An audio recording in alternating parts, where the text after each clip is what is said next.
I think what is important is that not the jet being down, but why they were being down. Why? Yeah, why? Yeah. 1965 का युद्ध जीतने के बाद 1968 में कच्छ को देने वाली इंदिरा गांधी, अरे तलवे तुम जानते हो, तेरा बाप जानता है, तेरी माँ कैसी बात करता है ये निकम्मा। अरे भाई बाप कहता है, इसके बाप को इसको पता नहीं होगा, इसको अपने बाप को लेकर इसको अपने बाप को लेकर दोस्तों इतने सालों बाद सही, लेकिन ये तो खुलासा हो गया कि भारतीय जनता पार्टी मोदी शाह की जोड़ी को ये पता ही नहीं है कि इस देश की जनता चाहती क्या है, इस देश की तासीर क्या है। हम पाकिस्तान की तरह नहीं है साहिब कि हम झूठे जीत पर जश्न मनाने लग जाए। उसी की तर्ज पर यहां जश्न मनाने की पूरी कवायद की गई। आपने देखा ना, लगातार सवाल पूछे गए तो सवाल पूछने वालों की बोलती ये कह के बंद कर दी कि तुम देशद्रोही हो। और सबसे मतलब कहूंगा मैं, बेगैरत लोग इस देश के बिके हुए मीडिया वाले हैं, चैनल जो अपनी ज्ञान की पाठशाला से लेकर तमाम चीजें चलाते हैं। बेशर्मी की सारी हदें पार की उन्होंने, कि उन्होंने कह दिया ना, इन्होंने कह दिया ना, ये हो गया ना, अब तो सुन लिया, अब मुंह पर ताला लग गया होगा ना, शर्म आ रही होगी ना, तुम लोग पत्रकारिता कर पाओगे क्या, या फिर अपने आप अपने नाम के आगे लिखोगे फलाना चरण चाटुकार। क्योंकि आज जो दिखाऊंगा उसे देख के आप समझ जाइए कि देखिए कैसे झूठ के आधार पर यह बुनियाद रखने की कोशिश की जा रही है, जबकि हमारे देश की बात ही इस बात में है कि हम सिर्फ सच में जीते हैं और सच का जश्न मनाते हैं। लेकिन इसके साथ साथ आज आपको दिखाने जा रहा हूं राफेल और तमाम एयरक्राफ्ट को लेकर क्या बोला, उसके अलावा आज दिखाऊंगा बीजेपी का असली संस्कार। यह संस्कार देखना, यही बताएगा और यह दिखाएगा कि वो व्यक्ति जो गंदी गंदी गालियां देता है, क्या उसको इस देश की गोदी मीडिया के एंकर बिठा पाएंगे। नमस्कार, मैं हूं प्रज्वल गौतम और आप देख रहे हैं the live TV. The live TV, सच सबसे आगे।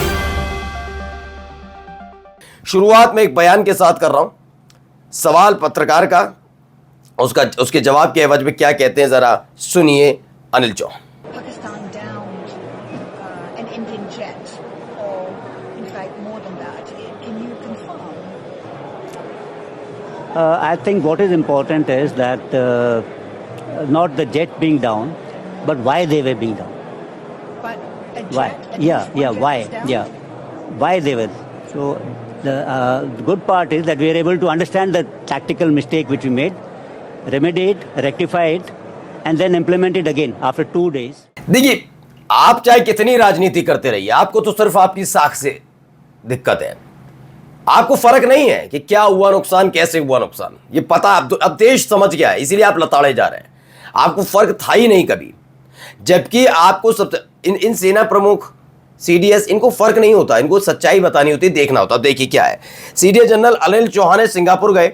भारतीय मीडिया सही वक्त का इंतजार करती रह गई, विदेशी मीडिया सवाल पूछकर निकल गई। CDS general Anil Chauhan Singapore में कहा कितने विमान गिरे वह जरूरी नहीं, विमान किन कारणों से गिरे ये महत्वपूर्ण है, यही एक सबसे महत्वपूर्ण सवाल है। अभी एक और इन्होंने दिया था एनआई को, सीडीएस अनिल चौहान ने, उस वक्त भी बस सवाल यही है कि वही हर कोई पूछा, वेनिश जी कीबा कहती हैं अगर यही सवाल राहुल गांधी पूछते हैं तो वो एंटी नेशनल यानी राष्ट्रद्रोही हो जाते हैं, राष्ट्र विरोधी हो जाते हैं। लेकिन सवाल का जवाब सवाल वही, जवाब वही, वैसी चीज़ है। अगर सीडीएस कह रहे हैं तो वो सच हो जाएगा और वो सारी चीज़ें हो जाएंगी। जब सुब्रमण्यम स्वामी कहेंगे तो उस पर छाती इस देश, मैंने कहा ना, इस सरकार से ज़्यादा, बीजेपी से ज़्यादा मुझे इस देश के ये टके के भाव पर बिकने वाले पत्रकार और एंकर से दिक्कत होने लगी है, जिन्हें अपने देश की चिंता तक नहीं। देखिए यही 2 बयान जरा मैं सुनाने जा रहा हूं, सुनिए। हमारे जहाज गिरे हैं, कितने गिरे हैं बताइए। 5 पाकिस्तान ने अपने जहाज को बेचकर गिराया था हमारा। ओके, उसमें कुछ चाइना का भी रोल था सर? चाइना के प्लेन्स तो चाइना के ही थे। General, there's still one unanswered question since वही वाला सवाल जो भी मैंने आपको सुना भी दिया इनका। खैर अब सोचिए, ये बात पहले ही सुब्रमण्यम स्वामी कह चुके हैं, उससे तकरीबन 20 दिन पहले, जब से एस जयशंकर के बयान पर बवाल मचा हुआ है। एस जयशंकर ने यह कहा कि ऑपरेशन सिंदूर से शुरुआत से पहले ही ये जानकारी पाकिस्तान को दे दी कि हम आपके आतंकी अड्डों पर हमले करेंगे। तब से ये सवाल पूछा जा रहा है राहुल गांधी की तरफ से, और इस देश का मीडिया ये क्या कह रहा है, ये वक्त है सवाल पूछने का। ये कोई सवाल हुआ? ये कोई सवाल पूछा जाएगा? वाह भाई, तुम अपनी जीभ को ना 6 फीट लंबा और कर लो, जितनी महिला पत्रकार हो या पुरुष पत्रकार हो, तुम जूते चाटो आराम से। लेकिन ये जीत इस देश की तासीर ही कहती है हम जश्न मनाते हैं, लेकिन सच्चाई का जश्न मनाते हैं। ये देश इसीलिए है, पाकिस्तान की तर्ज पर नहीं निकले थे हम, निकले थे, ये भाई साहब आए थे, ये चीन से, अमेरिका से, बड़ा देश इसे बनाने जा रहे थे। और तुलना किससे कर रहे हैं? पाकिस्तान से। नरेंद्र मोदी की सरकार ने, नरेंद्र मोदी ने इस देश की तुलना पाकिस्तान से लाकर खड़ी कर दी।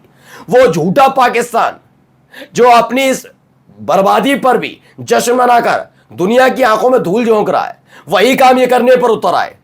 क्योंकि वहां जश्न मनाया जा रहा था, सवाल इनसे पूछा जा रहा था, इन्हें पता ही नहीं था कि अपने देश में कभी मातम के बीच जश्न नहीं मनाया जाता, कभी भी झूठी जीत पर जश्न नहीं मनाती हमारी देश की जीत जनता। लेकिन उन्होंने किया क्योंकि इन्हें फर्क और फिक्र अपनी कुर्सी की थी। आइए अगले देखिए। दैनिक भास्कर ने कहा सीडीएस से सवाल, पाकिस्तान ने कितने भारतीय फाइटर जेट गिराए? जनरल चौहान ब्लूमबर्ग से बोले महत्वपूर्ण ये नहीं विमान गिरे, जरूरी ये क्यों गिरे। बिल्कुल सवाल तो पूछा जाएगा, धीरे धीरे खुलेगा चीजें।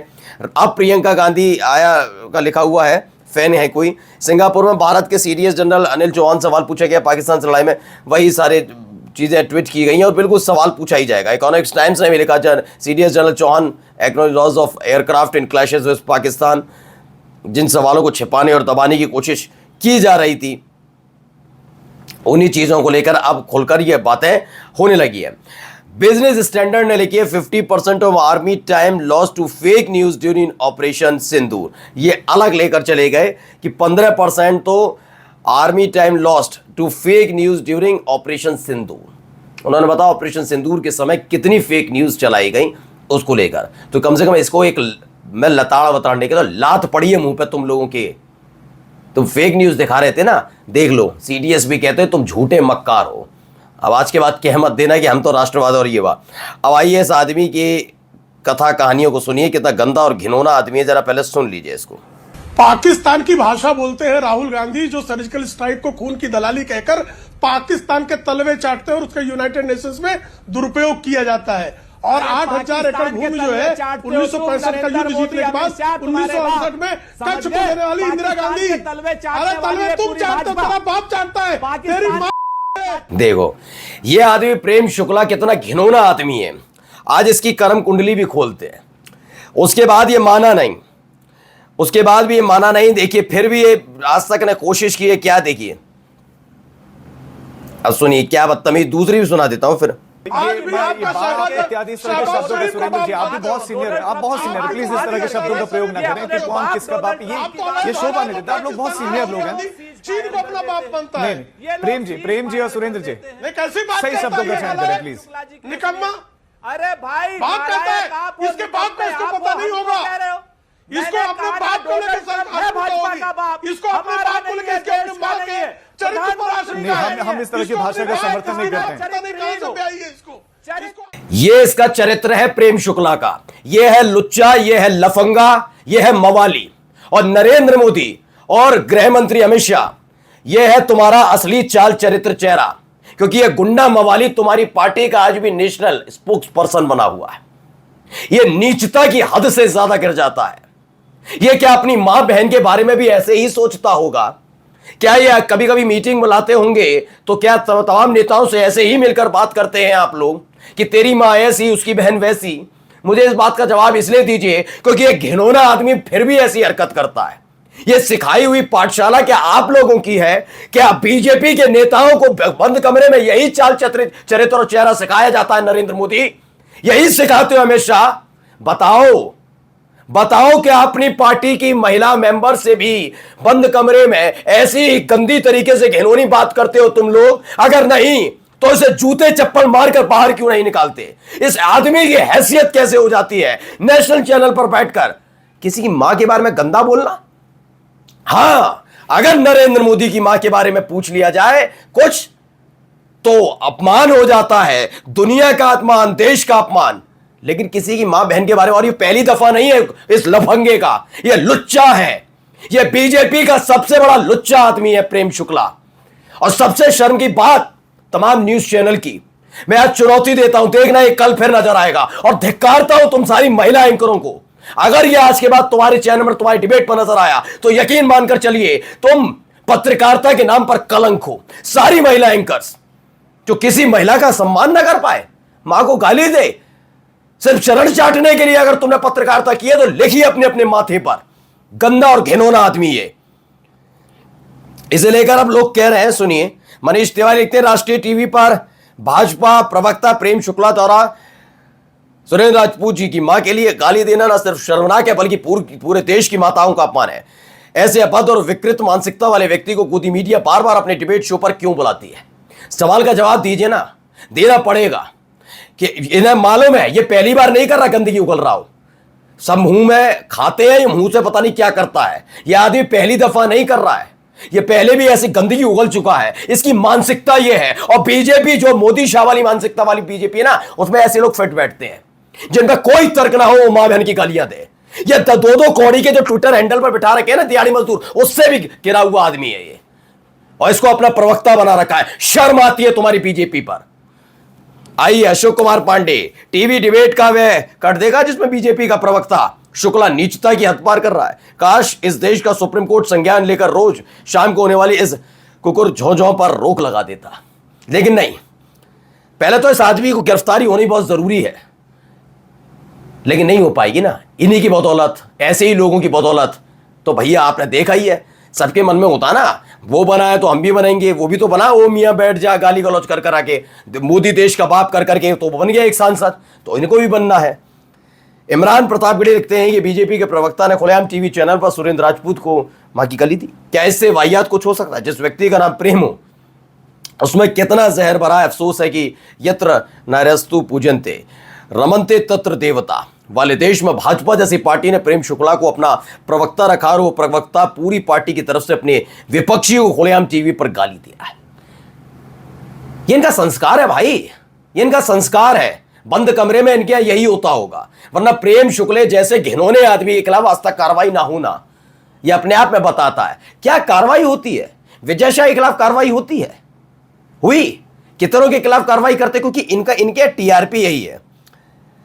अपूर्व क्या लिखते हैं, इन्होंने पूरा डेटा इन्होंने लिखा है कि शुरुआत का थोड़ा सा पढ़ देता हूं। चौंकिए मत, गलती प्रेम शुक्ला की नहीं है। मैं गालीबाज प्रेम शुक्ला का बिल्कुल समर्थन बचाव करने नहीं आया हूं। मैं आपको यहां असली अपराधी बताने आया हूं। आज बीजेपी का जो इकोसिस्टम पूरी दुनिया में शर्म झेल रहा है, उसका असली अपराधी है 2013 के बाद से बीजेपी के संगठन में आया बकलौल, नॉन सीरियस और उत्पाती कल्चर, जिसकी शुरुआत बीजेपी की टीवी चैनल्स पर आपने देखा होगा संबित पात्रा ने की थी। सारे संबित पात्रा बनने कूदे भी थे, आपको याद होगा कैसे कूदते चले गए और सारे एक से बढ़कर एक होते चले गए। आज कहीं पर फैक्ट की बात होती है?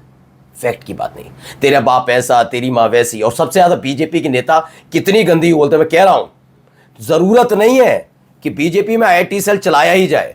अब सारे आईटी सेल वाले हैं। ये 5-5 रुपल्ली के दिहाड़ी मजदूर तो थोड़ी गर्मियां रख भी लेते हैं। ये उनसे गिरा हुआ व्यक्तित्व दिखाते हैं जितने बीजेपी के प्रवक्ता बैठते हैं। नमस्कार।